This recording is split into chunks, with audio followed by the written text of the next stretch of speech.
इथं आपली छोल्यांची चमचमीत अशी भाजी रेडी झालेली आहे। बघा, अगदी ढाबा स्टाईल अशी भाजी छान तयार झालेली आहे। नमस्कार फ्रेंड्स, तुमच्या सर्वांचं माझ्या चॅनलवर पुन्हा एकदा मनपूर्वक स्वागत। बघा, इथे मी तुमच्यासाठी घेऊन आलेली आहे अगदी ढाबा स्टाईल छोल्यांची भाजी। तर बघा, व्हिडिओ कुठेही स्किप करू नका आणि माझा व्हिडिओ पूर्ण बघा।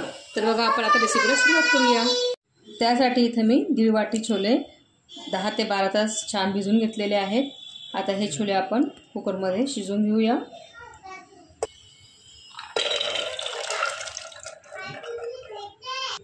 त्यात प्रमाणानुसार आपल्याला 1 ते 1.5 वाटी पाणी 1 ते 1.5 ग्लास पाणी ॲड करायचं आहे। प्रमाणानुसार मीठ ॲड करूया। 2 तेजपान याच्यामध्ये ॲड करूया। 3 लवंगा ॲड करूया। वेलची आणि दालचिनी पूड याच्यामध्ये ॲड करूया। कोणी पूर्ण खडा मसाला ॲड करतात किंवा खडा मसाला पूर्ण बारीक करून तिची पूड करून बघा कॉटनच्या कपड्यामध्ये बांधून याच्यात ॲड करतात। आता आपण हे छोले शिजवण्यासाठी गॅसच्या फ्लेमवर ठेवूया। सुरुवातीला गॅसची फ्लेम हाय ठेवा बघा, 2 ते 3 शिट्ट्या होईपर्यंत। नंतर गॅसची फ्लेम आपल्याला मीडियम करून परत 3 शिट्ट्या होऊ द्यायच्या आहेत।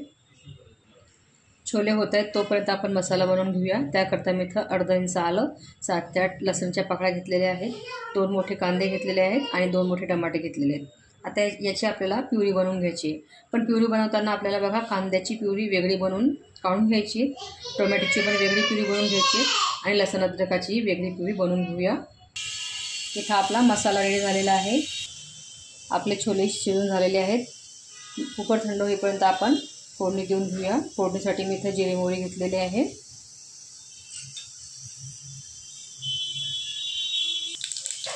जिरे मोहरी तडतडलेले आहे, याच्यामध्ये मी 2 ते 3 लाल मिरची ॲड केली, कढीपत्ता ॲड केला, त्यामध्ये 2 तेजपाने ॲड केलेले आहेत।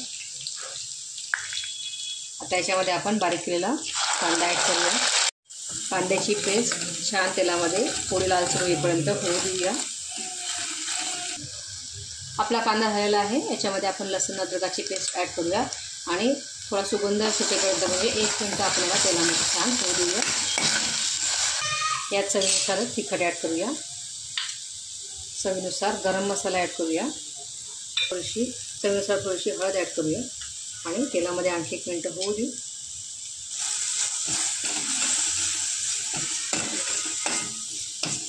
मसाला तेलात झालेला आहे। आता याच्यामध्ये आपण बारीक केलेले टमाट्याची पेस्ट ॲड करूया। आता टमाट्याची पेस्ट आपल्याला छान तेल सुटेपर्यंत होऊ द्यायची आहे। तुम्हाला जर वाटलं की याच्यामध्ये थोडा घट्टपणा वाटतो आहे तर तुम्ही थोडं याच्यामध्ये 2 ते 3 छोटे चमचे पाणी ॲड करून हा मसाला शिजवून घेऊ शकता।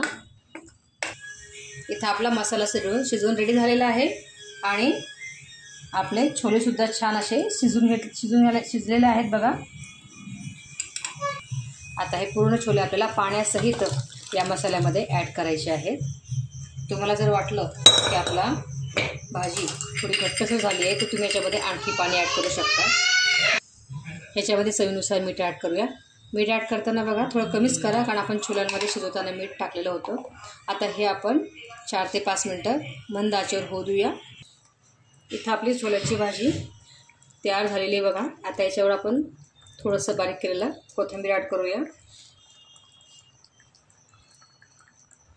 आणि याला डेकोरेट करण्यासाठी आपण कांदा ॲड करूया। बघा, इथं आपली छोल्यांची छान चमचमीत भाजी रेडी झालेली आहे। तुम्हाला सर्वांना जर माझा व्हिडिओ आवडला असेल तर प्लीज व्हिडिओला लाईक आणि शेअर करायला विसरू नका आणि तुम्ही सर्व जर माझ्या चॅनलवर नवीन असाल तर प्लीज चॅनलला सबस्क्राईब करा। सर्वांनी वेळात वेळ करून माझा व्हिडिओ बघितला त्याबद्दल सर्वांच्या मनापासून धन्यवाद। पुन्हा भेटूया नवीन व्हिडिओसोबत। बाय।